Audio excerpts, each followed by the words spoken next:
This is Great FM. Great FM. Hi, folks. Welcome to another conversation in the Great FM series, the official podcast series from Great HR. You've got me, Ahalya, on this podcast. Now, for all of you keen newsies, and also for those of you who don't live for the news, there's really no escape from what we're going to be talking about today. That is the Code on Wages. So the labor codes, which has been in talks for a while now, features 4 new codes, and after much debate, is looking at seriously being implemented a year after suggestion. So in today's conversation, we're going to be talking about 2 of the 4 codes in particular, Code on Wages and Code on Social Security. Now, of course, all the conversations on Great FM eventually boil down to one thing, which is HR. And these 2 codes, along with the entire labor code, are bound to have a serious impact on the world of business and industry in general. So by default, it's now a serious priority for HR professionals everywhere in the country. If you're a bit lost, don't worry, so am I, which is why we've got Mr. Anurag Jain, co-founder and partner of ByTheBook Consulting LLP, a consulting firm that offers customized solutions to individuals or organizations in the areas of taxes, social security, and more. So the perfect person for us to be talking to today about this. Hi, Anurag. Thank you so much for joining us on Great FM. How are you doing? I'm doing well, Ahalya, and thanks for having me.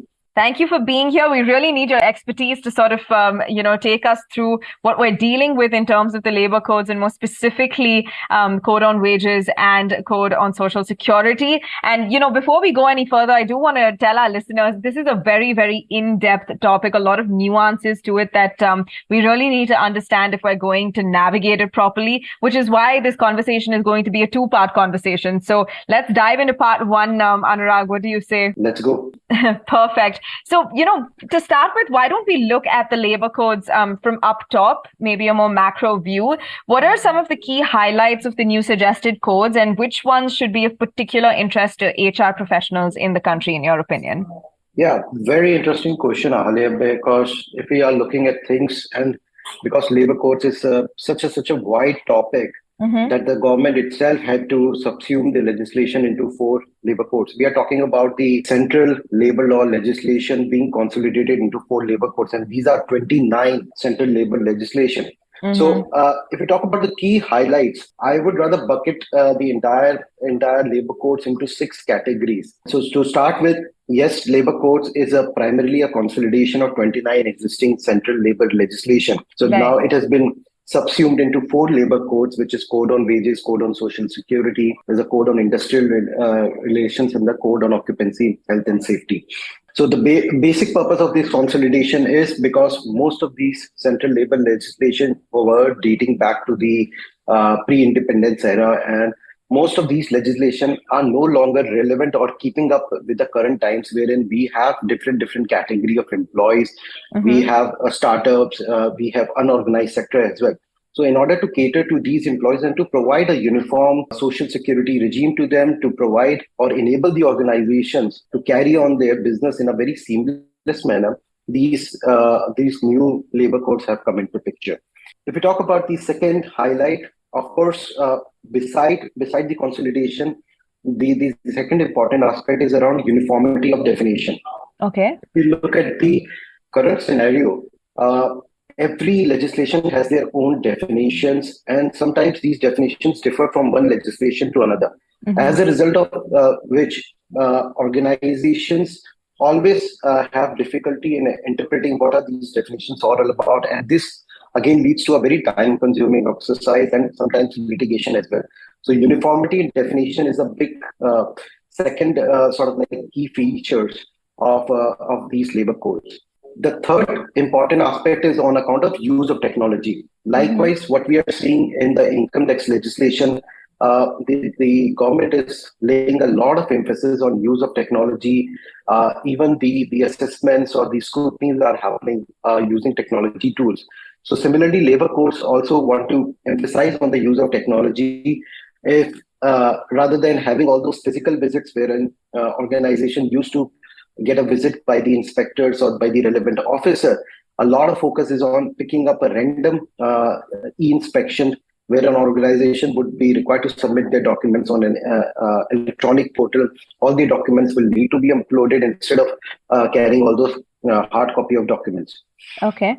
The fourth important aspect is around the accountability and transparency. Because of the use of technology, again, the focus will be on transparent setup, wherein the labor officials will be having all those conversations with the relevant people in the organizations, having all those documents on a e-portal, which will be, again, might be available for public records, might not be. But again, the emphasis on, first and foremost, the accountability part, wherein even the government officials will be accountable to the various actions that they're taking. But at the same time, the organizations will also be accountable for the compliances as prescribed in the new labor codes. The fifth important point is around effective enforcement. Now, they have used, keeping in view the global business practices, they have came out with the concept of the inspector cum facilitator. And what typically happens is, right now, an inspector is a person who comes and visits your organizations, asks for some documents, inspects it, and then issues his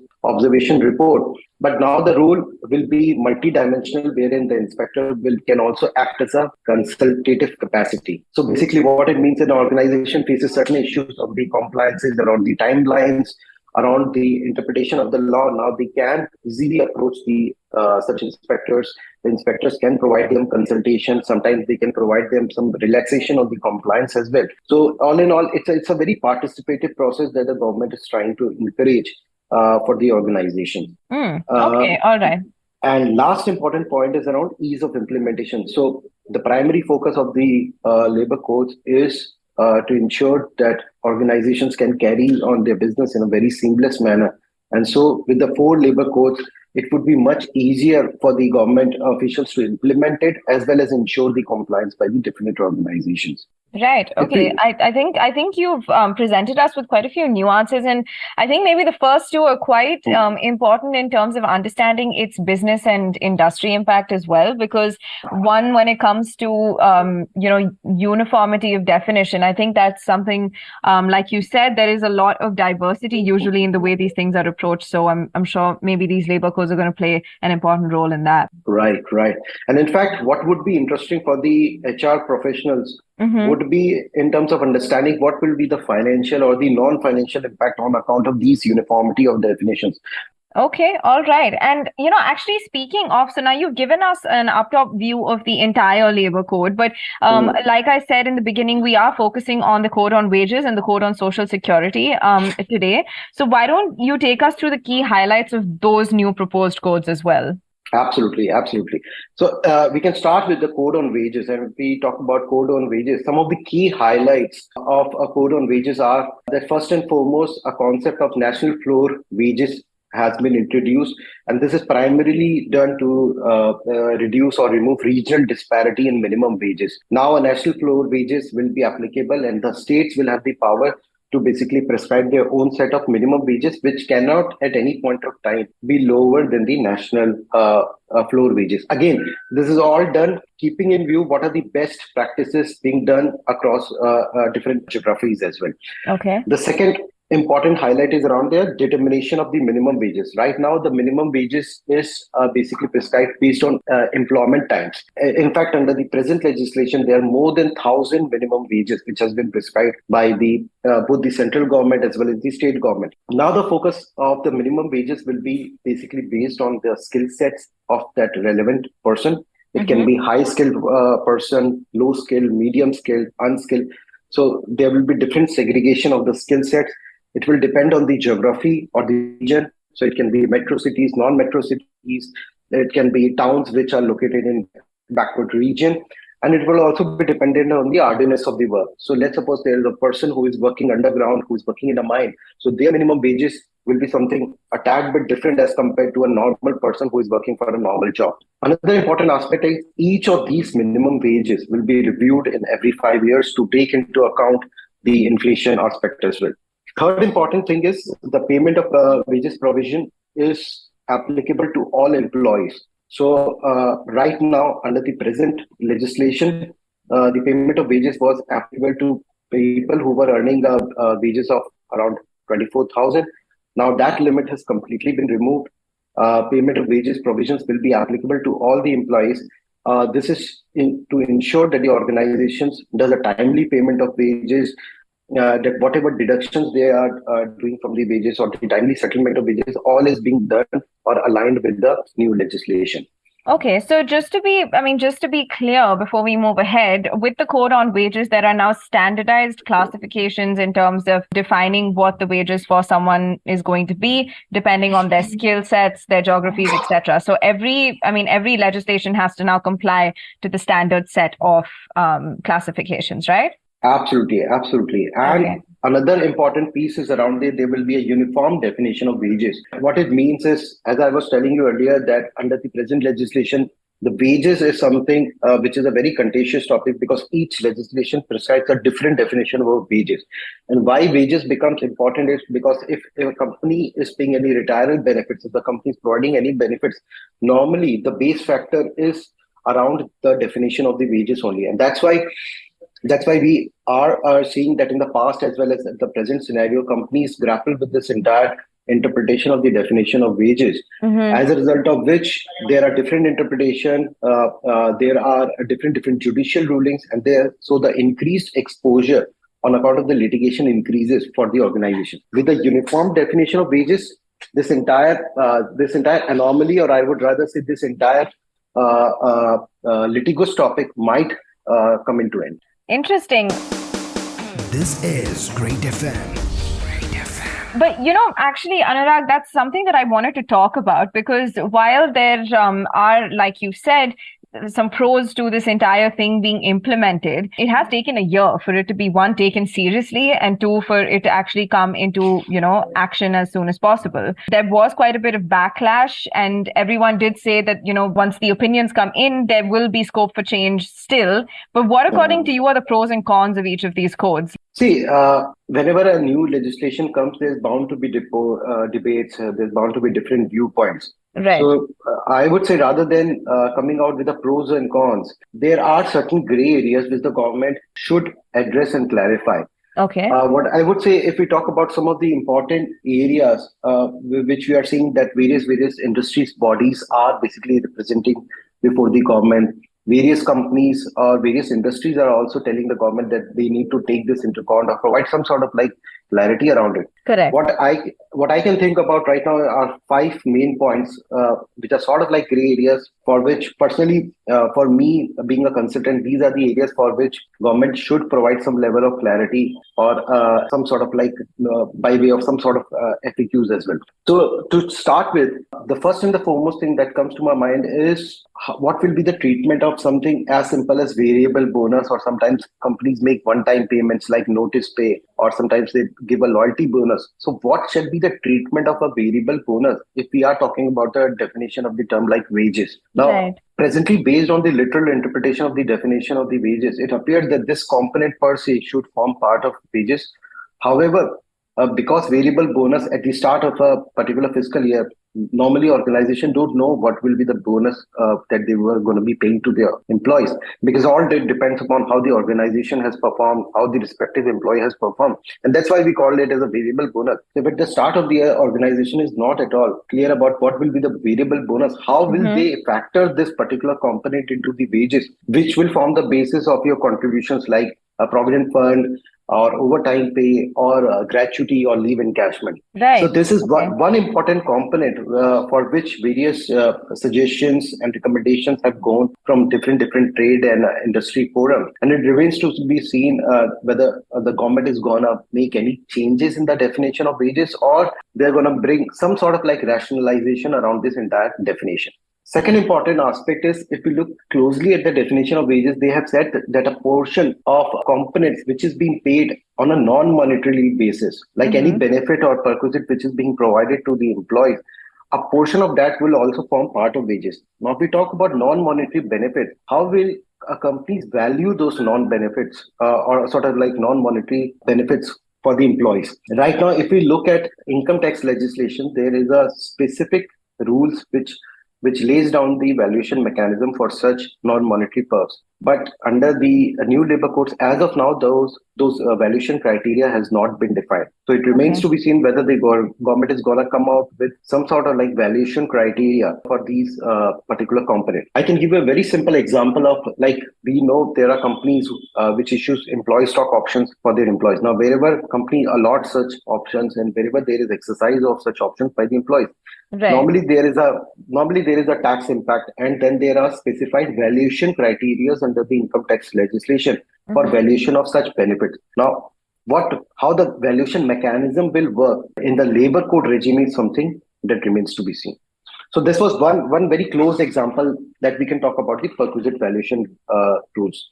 Okay. The third important thing, or the gray area, is around the gratuity. Now, gratuity is one retiral component which can impact the financials of the organization due to the implementation of new definition of wages. At present, there is no grandfathering clause in the Code on Social Security, which means that in case an employee who has rendered a service of 15 years or so retires or resigns, then he will be entitled to gratuity based on the new definition of wages. Now, this will of course be subject to the overall limit of INR 20 lakhs in case the organization has put on that overall cap. But what will typically happen is a person who has rendered a service of 15 years or so, and wherever organization have not put that statutory cap, then there's going to be a very, very huge impact on such organization to pay such gratuity benefits. Various industry forums and various chamber of commerce have also made a representation to the government to rethink about this, to introduce some sort of grandfathering clause which ensures at least the interest of the organizations as well as the interest of the employee remain intact, and there is no adverse cash outflow for the organizations. Okay. The fourth important area of concern is around settlement timeline. If we look at the labor codes and particularly code on wages, they have prescribed a 2-day settlement timeline for full and final settlement, even in the case of a voluntary resignation. So wherever a person resigns from the organization, the Code on Wages expects an organization to make a full and final settlement within a period of 2 days. Now we know a general business practices normally takes an organization 30 to 45 days to make a full and final settlement because of all the respective clearances that we need to get from HR, payroll, legal, or whatever the standard operating procedure the organizations might be having. Right. Now, with this 2-day timeline, it would be very difficult for organizations to cater to this criteria, and that's why many organizations are suggesting to government to reconsider this, to give a timeline which is more practical for the company to implement. Okay, all right, understood. And the last important point or the gray area is some sort of like clarity needs to be provided on overtime wages. The current legislation or even the new labor codes prescribe the payment of overtime wages wherever companies or the employees rather work overtime basis. Under the present legislation, the focus was on employees who are normally blue-collared workers to make their payment of overtime. But if you look at the new legislation, clarity needs to be brought from the government side whether the overtime payment requirement will be applicable for white-collared employees or not. So that is one area that again requires a clarification from the government side. Okay, all right. So definitely some work still needs to be done. And I think that's why a lot of organizations have also been asking for like a 2 to 3 month grace period where they can look at how they're going to implement the new labor codes, right, within their organizational structure. And I guess that brings me to the last point and a good segue for our conversation in part 2. But right now, I think I want to end today's conversation with this. What are your thoughts on the actual implementation of these codes? Do they need to follow, a strict timeline? It doesn't seem like it can be one size fits all. Yeah, so all the 4 labor codes have received presidential assent way back in 2020. In fact, Code on Wages was the first code which received presidential assent way back in 2019. And the other 3 codes got the presidential assent in 2020. Now, currently, a notification is awaited which will specify the effective date of implementation. But you have to keep in mind that labor is a concrete topic and it requires both center and state government to frame the respective laws and rules. So while Parliament cleared the labor codes in 2020 and the center has also pre-published the draft rules, some states governments are yet to complete the process. If we look at the current state, at least 31 states and union territories have pre-published the draft rules for the Code on Wages, while 26 states have done it for the Industrial Relations Codes, 25 states have pre-published draft rules for the Code on Social Security, and 24 states have done for the Occupational Safety, Health and Working Condition Code.